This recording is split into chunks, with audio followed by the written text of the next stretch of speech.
In earlier videos, we called out that text written between quotes in Python is called a string. In programming terminology, a string is known as a data type. Whether it's a mobile game or script used to automatically create user accounts, most programs need to manipulate some kind of data. And that data can come in a lot of different forms, or, like we call them, data types. A string is only one kind of data type found in Python. There's a bunch of others, like an integer, which represents whole numbers without a fraction, like 1, and float, which represents real numbers, or in other words, a number with a fractional part, like 2.5. Generally, your computer doesn't know how to mix different data types. For example, adding two integers together makes perfect sense to computers. Adding together two strings also makes sense. We just end up with a longer string that contains the two, like so. But your computer doesn't know how to add in a string. If you tell it to mix these two different data types, your computer isn't going to know what to do and will raise an error. Check it out. Oh no! Our first error!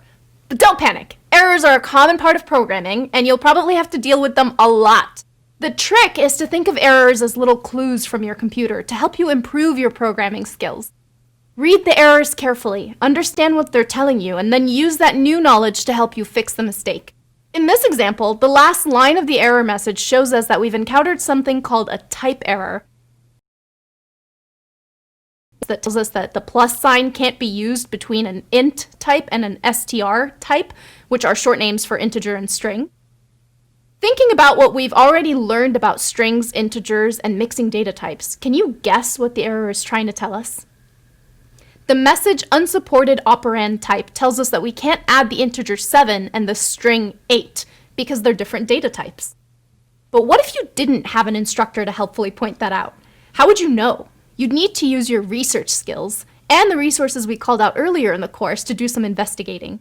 For example, you could look for information about the error by pasting the type error message into the search bar of your favorite search engine. This is a common trick used by almost everyone learning to code, and even by experienced developers. You'll usually find that other people on the internet have reported similar errors and solved them too. Back to our example. Maybe adding two numbers here looks a bit like it, right? Well, look carefully and remember that anything wrapped in quotation marks is considered a string in Python. So 8 is a string here, while 7 is an integer.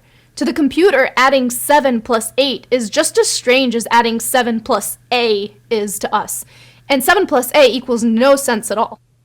It might be helpful to think about data types in terms of information they can represent. For example, the name of a file would be represented as a string data type, while the size of that file might be an integer data type.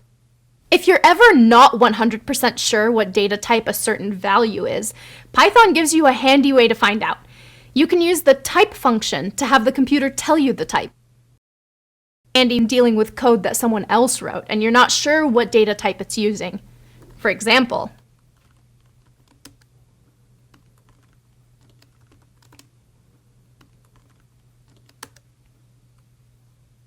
pretty neat, right?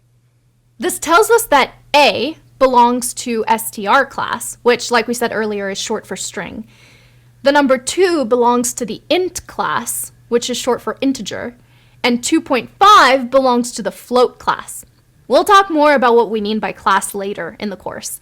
For now, you can just use it as a synonym for data type. So now you know 3 very common.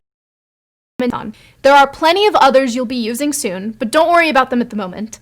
As we continue through the course, we'll come across more data types and learn how to interact with each of them. For now, just remember, mixing your data types will get your computer, well, all mixed up. So keep your strings with your strings, your integers with your integers, and your floats with your floats, and you shouldn't get in too much of a tangle.